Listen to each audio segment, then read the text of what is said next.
King Kupowono, Queen Nanaspau, Pinisiata, Kama Hoik, Wadapugia Frauho, me pavilione Hamatapure, Togo Geu Fratulou, I he whakatapu e milolua mo e whakamui whanua. I whakatapu mo e taloni o tonga. Ia mo e hau. Mo e whau he akau ko e koka. Ko e hopoanga e whalahola. Ko e whianga e kakalahi ngoa. Isa e huelo, kamo e la a.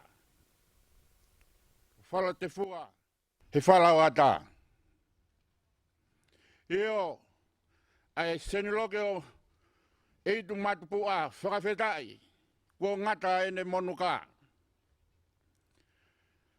Kei kaiabe manu waiwai, whangota e lulutai. Whaftai ke tui o elang. Koi uhi, ko e tāpua ki o e aho koeni. Pia mohono whakafou, o e kovina anite nai whakahoko i he tāu e te au hiwango fulu. Ko hiri ange. Pehe taitali leiga tek nau tolu. Ai hoa iki muri. O munau i hen. Kauma hoa iki minista. O e kalauni. Mo e kau o eiki no pere. Pehe ke kau taki lotu. Eiki palestini. O e siasu siriana tawa taina tonga pa mo e skeri tali lahi. Pea moki nau tolu kotoa pehe ko o walolo. I api, ko kana velana ua, ke whakakato ai aho koeni.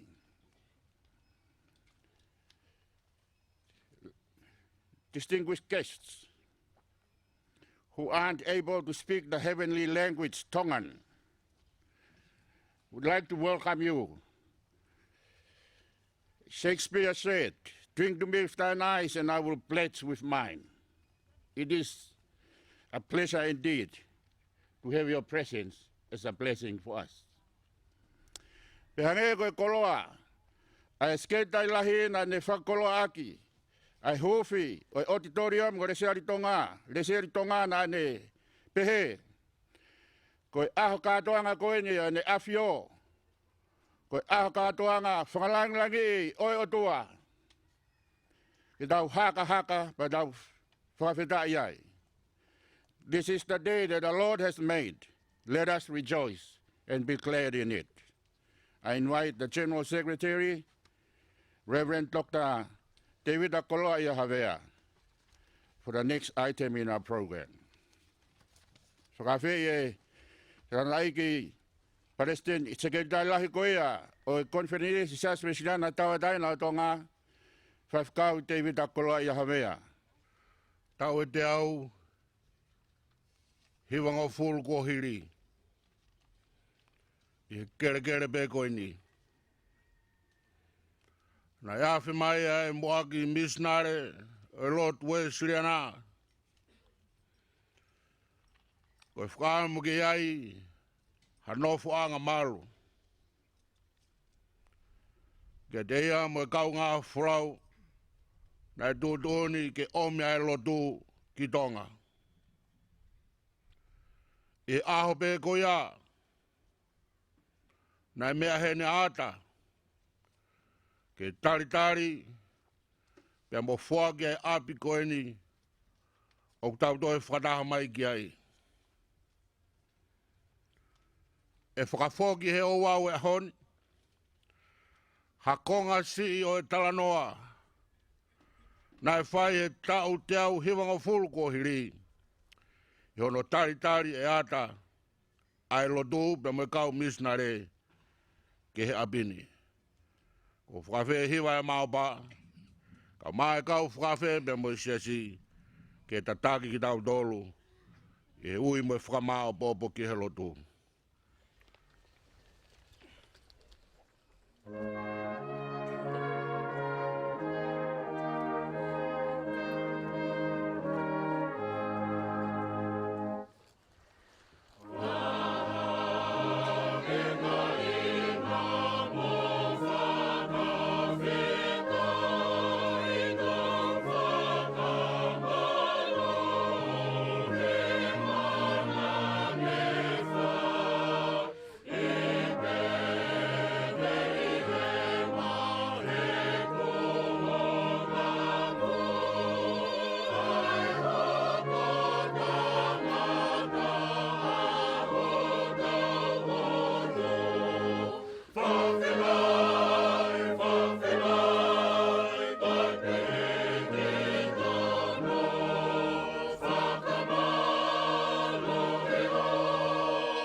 Whakatahataha e ngahi vai o ku ihe lalolangi ki ha potu pe taha.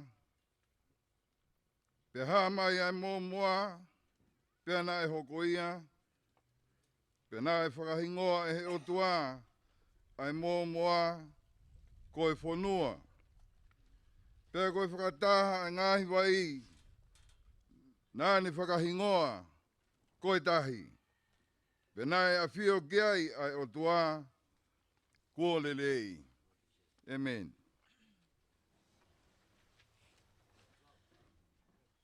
E hiva e hosana, he ofa ai o tua. Kua usia he ahoni, ai tala au famua. Ne fuoloa ai tatari, kai hangepe kai. Kai whakahaini he taimi, kotofa pe ki ai. Hiva haleluia, hiva e hosana. Ko aloi asisu, he kolo o te vita.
Tau whakawhi a ata, ke whai ha mea whakawhi ko hiko a honi. O tau i he whanua mō, he whetau ki anga mai tahi. Ke whaia e tau whawhetai, ke o tau otua mafi. Malo mai otua ofa, kua whakalawa koe whie, atu pou, mo kuina naspau.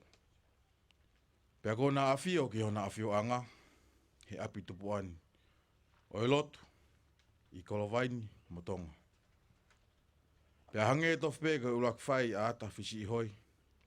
He tau e te au hi wanoa kua hiri. O ko toi whawhea tuki mō tōru ko tō pē. Aho eiki. Pa mo kau whai whekau, mo siasi, mo kainga ko tō pē, ke mō mea mai.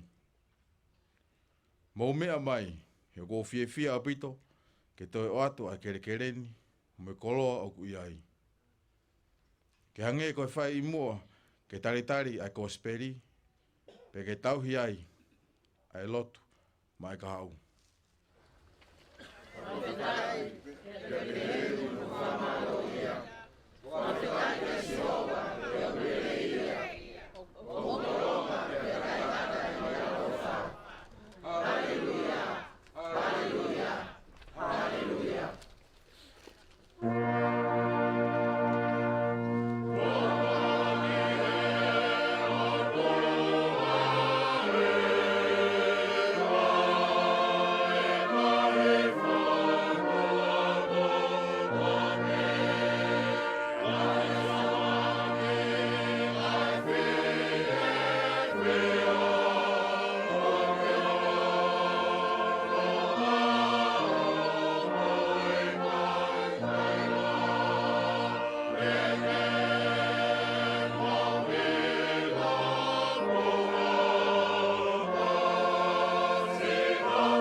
mau whamalo lahe au pedo ata, whaafi kua whai.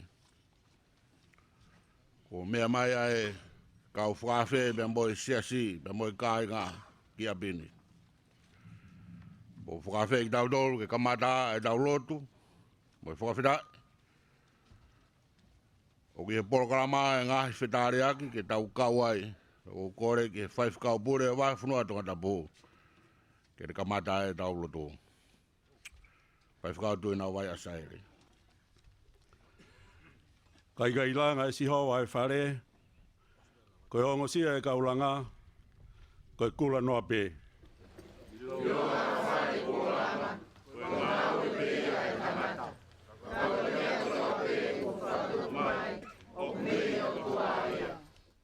Ke tau ununu mai, he loto tui, mo whalala ka kato. Pe tuku ke ato nai e kotoa, ho tau iwi, mo kotoa ho tau atamai, mo kotoa ho tau loto.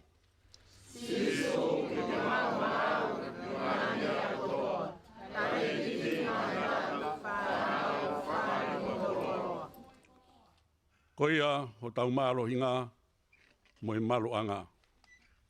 Io, ke tau sani mo wiki hono hua whatapu ha, he utokanga pe ata ngata ni alo ofa, he hua whae o tua, koe tuanga e mea kotoa pe, o tua koe alo, me o tua koe laumari e maoni on.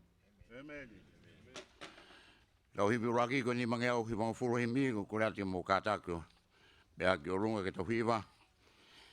Koro e tui langi, mana ia ko saione, koe talanoa fungani ne kauatu kia koe. Forofora si hova o ne fuakawa pau. Tene ngāhui pe mo ona, ko si ono koro hau.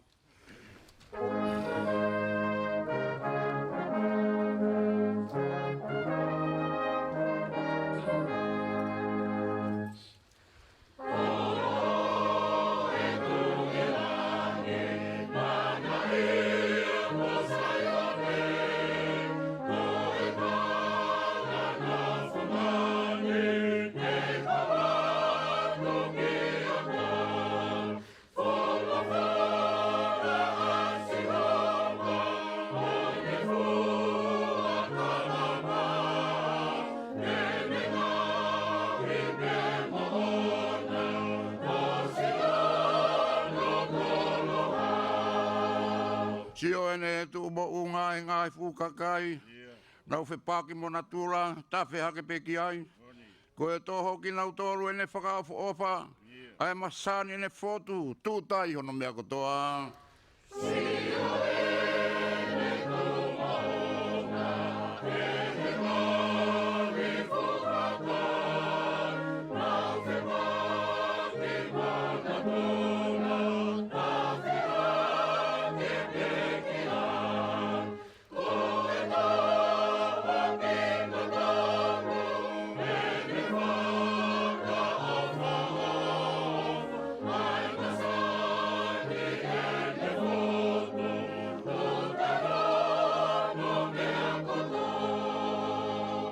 Sa whaia e tuunga lanu o e langia. Hopo hake ani taua a i makamahu inga. Whakamaru me o runga ai pou a moe afi. Ai sikaina he o tua hono langi langi lahi. Sa whaia ai tuunga lanu o e langia. Hopo hake ani taua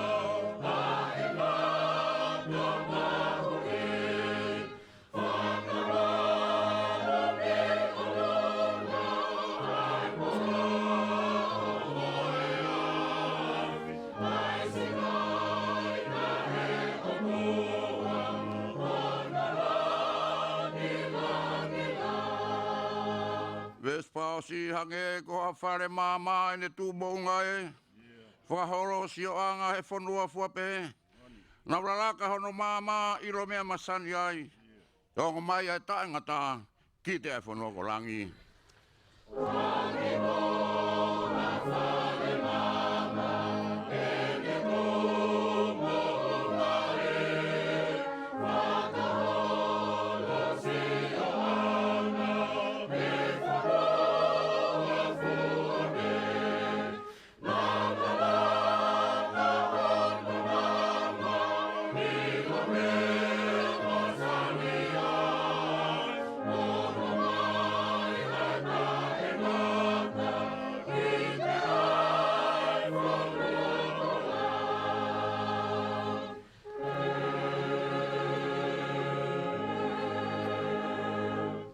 te au ua furuma fitu ngai sa me.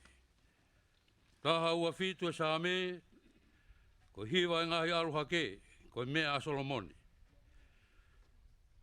Kai la ngai si hova e whare, ko ongo sia kaulanga, ko kula noa pe.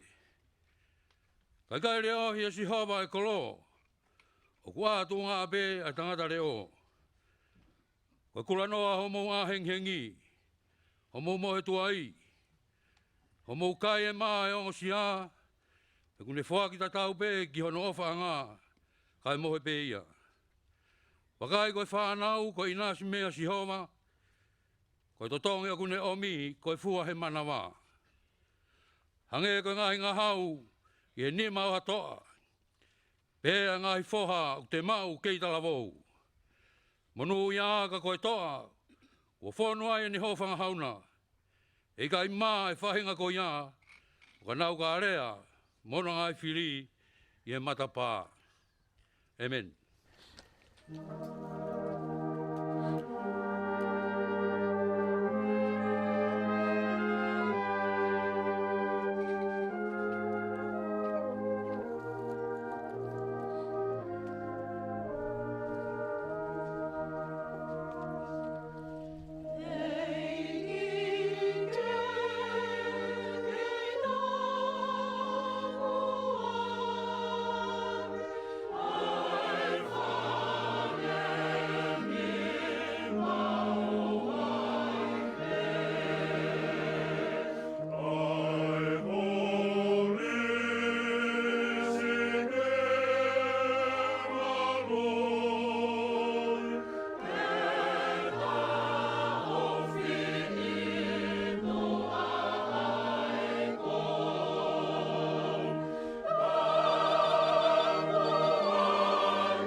Kage o duai he hiwa.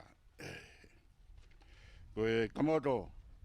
Whaani pe koe konga e polo kalama. Whai e hoki ai. Whai whakau. Paula noa whelatu. Nā ne lava atu. Kau e te ngau tolu tuwhi momo i he mala e lotu mo e ka te mikai muri. A te roa New Zealand. Peko taha e ngahi monu mo e tāpuak ne whakoloa ene eik Palestini, whewhkau toke tā ahio pa mo eskeltai lahi. Ke whaia e ngā ue koeni, aia ko e to historia. Ie api, pia mo e whare, pia mo e maka. Tene tok whaia hono whaka kakato. Maro. Whao mo eke. O toi tapu ko historia ia o ngā historia. Ko tala ia o tala ko toa pe. Pea me he toi tapu ko haf me ai e whikau. Ke lava mai ai ongo whai whikau. Ko John Hutchinson. Pea mo Mary. A mai whai whikau tukoni. Ko John Thomas. Pea mo Sela. Ke whakao mai ai tala e ngahi tala. Ka koe kōsperi ai o tua. Ko mea ai tahine kuini. Ke visone mo langi mamao. Ai mea fuoloa. Ai tama ko prinisi uluka alala waka ata. Iri ukawa mo hifo. Ke hiki tohi mua e historia. Oi wahenga whakahifo. Kai umaa. Ono taritari ai ongo whaifukau. Ki e whare po walu he kolotau ko kolovai. Aia o mea i e hifo katoa. E aho ua fitu o sune tawalu ano. Na e tūtai ai ongo whaifukau. I whare po walu. Ke whotua ai kovina nite. O kuiloa historia. Ko kovina nite o po walu.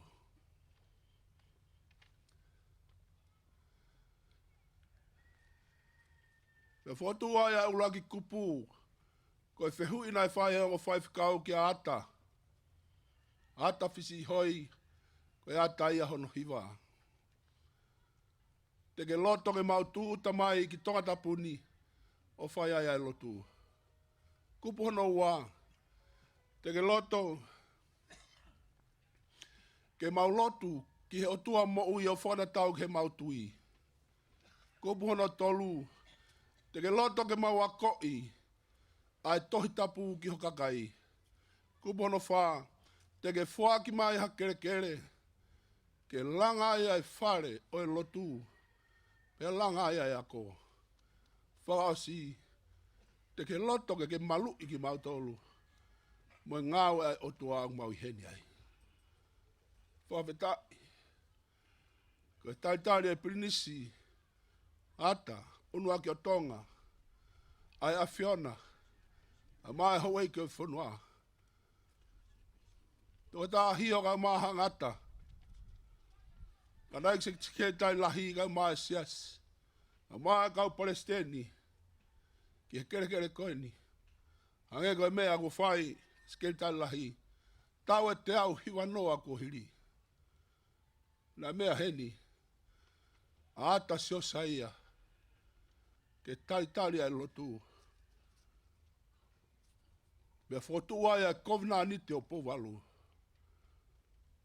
Kuola. Pea whaka mama.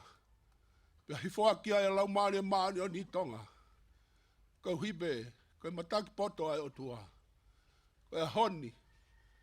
Ka moto kai maa whauho. Koe kato monoanga. Koe ngāwe nai tuku mai taine kuini kai maa ek Palestini mas ke tai lahi. Ko miti historia o hifo ke whakakato. Whaka more more atu. Koe ngāwe bea tangata. Kana e whaia ngāwe koe ni moe anau. Behe ange mai ka tau lava o lau. Ai tohi ko ia. Nai tohi e kau angelo. I he tohi e mo ui langi. O whe kau aki. Mo toka kawa whaifu kau. John Hutchinson kau maa Mary. Behe ka whaifu kau John Thomas. E mo Sela. E tau e te au hiwanga fulu kohiri. Ko ka kato ia ngāwe koe ni whamore more la. E to koni mai a lau maari a maani o ni o whakau. Hata e maa usia. E rewa e whakau haa. Ka whakako atu mu a ngāwe.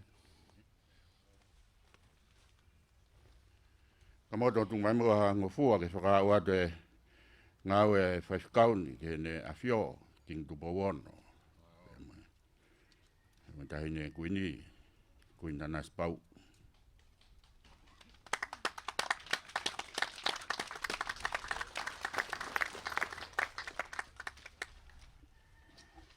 Ko e sekretaria talasti, pa mo e whamatala ngāwe, e hokot kia e Paul Kalama. Whatro atu kamoto. Eke. Pako kore ke u hufanga atu. Mai tala whakatapu tōpe. Ko whai MC. Ka tā. Ke whakakato atu whatungi a.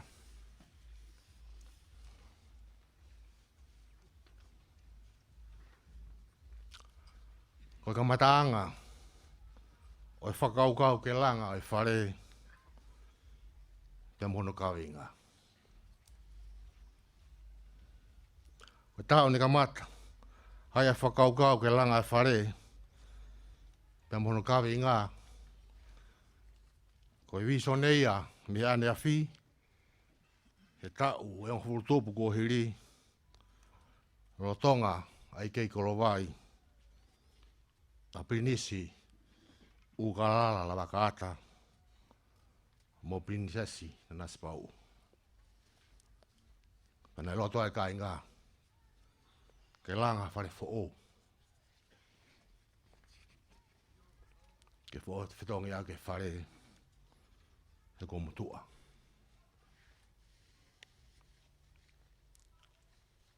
Ko anga o e whaunga. Nei maua e seniti. Ke whai ake ngā weni. Ko e whenga pāanga pēa si. Whakalotu whanua. Pa mo tokoni. Ne kāinga korowai. He ot murina. Whakamatala ki e whare. Nā tā e mape o e whare. E kautaha. Ko Hamstam String Group. A George Blake kai tuu. O mawhanga. Te whaia langa he kautaha ko JB Construction. E motu a ko waringi ni utei. Menu nuku. Ko lahi ai whare. Ko lahi ai whare ko mita ua taha po ne ua. Loa. Mita taha nima mao kupu. Pea mita tolu. Hono maulunga. Ko lahi whakatoa e lia. E lava ke ngā ue aki. Ko skua mita. E tolunge au. Ua fulu. Ko e whareni. O kia ia loki moe whakatoa e whā. O ki loto ai. Ai master bedroom e taha. Loto whare taitari anga kakai. Loki mau mea tokoni. Hiuwhanga whakatapu. O ofisi. Loki ngahi mea tokoni. Kitchen. Loki 4. Whare tolo ki mua. Pia pehe ki mui. Uto i ai whaka moe peito i tua.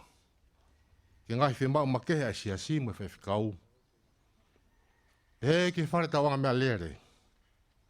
Ka o kia me ongo tanke e wai. Fo ou. Ke ngā wea ki ke whareni. Pa moe apini. Na malawa whoki. Ke whafo ou pa moe a takatakai. O konga apini. Pehe kono simai. O driveway.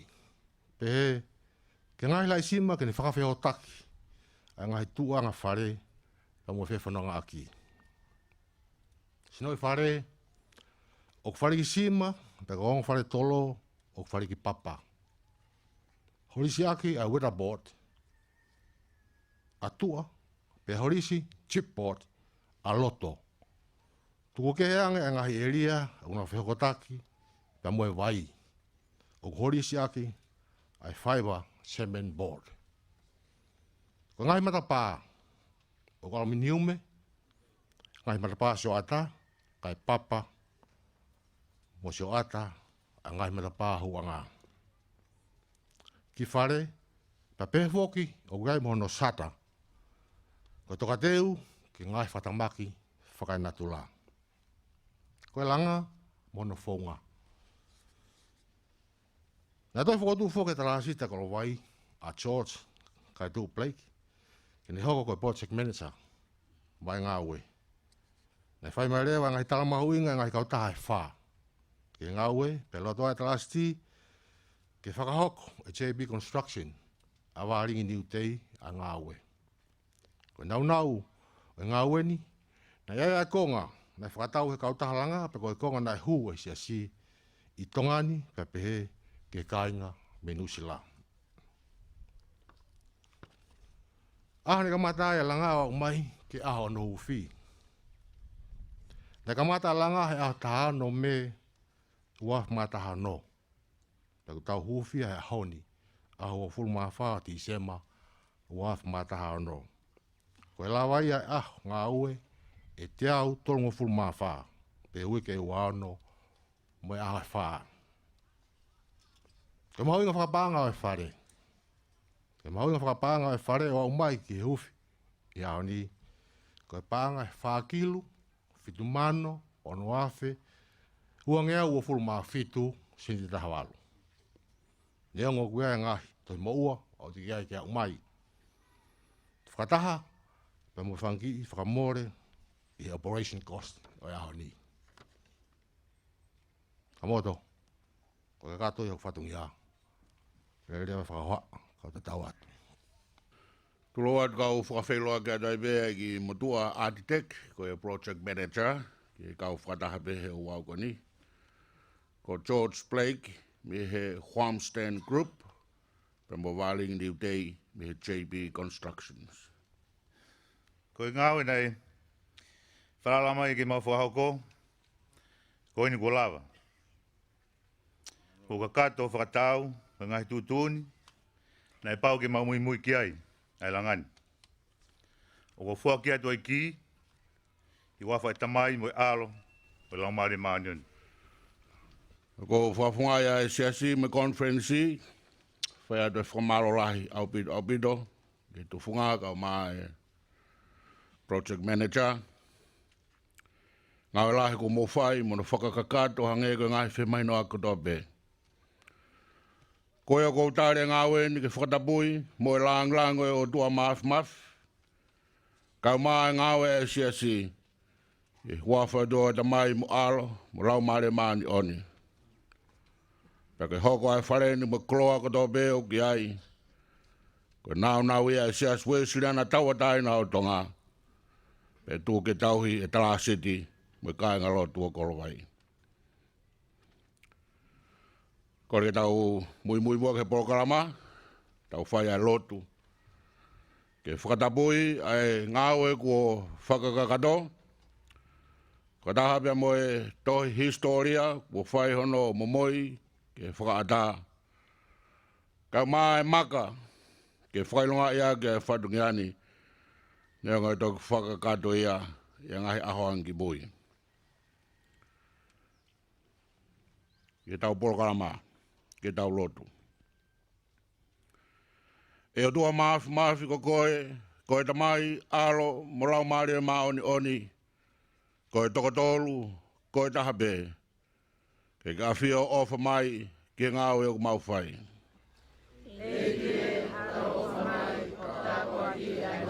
Koe tupu anga e mea kotope, o ki ate koe, ai akau mo e whanua, ai ngahi loloto mo hono otu mo unga.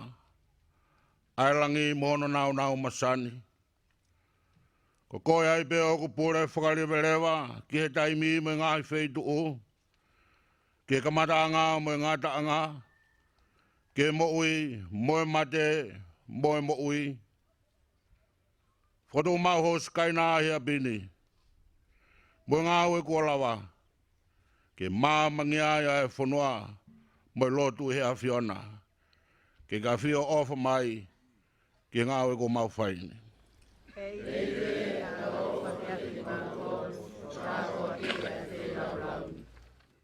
E o tua koe mafi, mo e hau whakarewa ke mea katope, mo e kakai katope, i he taim katope. O mau whawhitai lahi atu ke ohi, ke whakakoloa o tonga, a gaina a whiwhio ko tupo wono. Mo koina nā spau. Kama whare tu pau moham heof.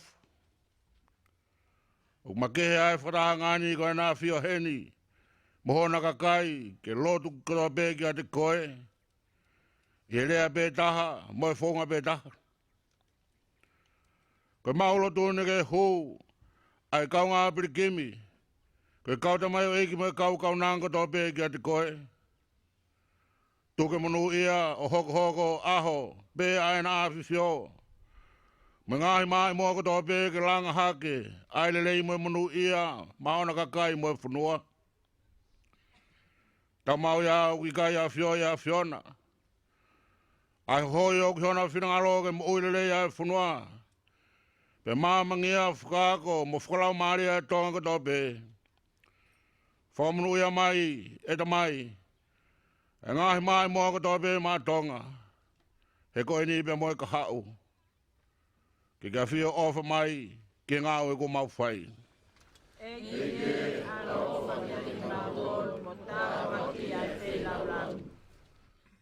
O maulot maata, mo e tau i kakai o whai ki kai ngane. O kei tō maholo aki e tai lotu, mo tōna ka uhi, ka tau hi kau whai whikau pe moi lotu. Whamunu i ano hala, mohono whare. Pe whaulo e māma o e mooni mo e mo ui, ke nanofu ki ai. Pe om ke lahi o keresi, whai ak beho maafi mawhi. Kui kene hoko ai ko kofe lelei, moha māma lahi. Ki ka whio ofa mai, ki ngāwe ko mau whai.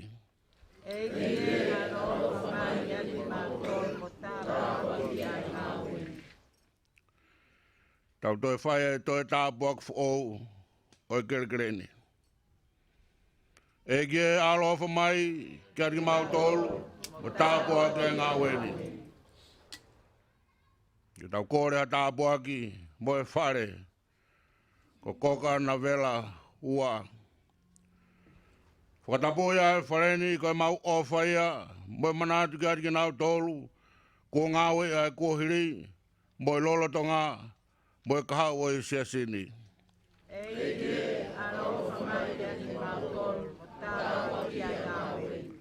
E tāpuaki mai e maka whamanatu, te au hiwanga fulu, o e koloa koe na e lotu pe mo i sias. Koe whailonga hā mai ki ati ki mau tolu e ni koe maka whamanatu e tau hiwanoa e a bini. O mau whakamalo ki ati ki nau tolu na e tō iwi hono ngāhui o makani. O mau whakatapu i e ngāhi lea, ko futu ai. Kene whamanatu ki ngāhi tō tangata, o ku hoko mai e mahu inga o ngāhui, ko tuku i a bini. Makaine o ikuna ki e kohiri, lolotonga, pe moe ka hau. Ke maka whoki o e whelaulau, na e whaka o hiko tari o e lotu, me tau o e whanuang. Ke maka whoki o e tukupā. Ike o tua e bea a Fiona, pe maukau katoa, i e tu whaka o kōsperi ki taha katoa be, i e pot katoa be. Tāpuak mai ngā wen ke tūloa e ne tū, mo e ne tari e ka kai katoa be, e awhi mai ki hapini. Ki ka whio ofa mai ki ngā ue ko mau whai.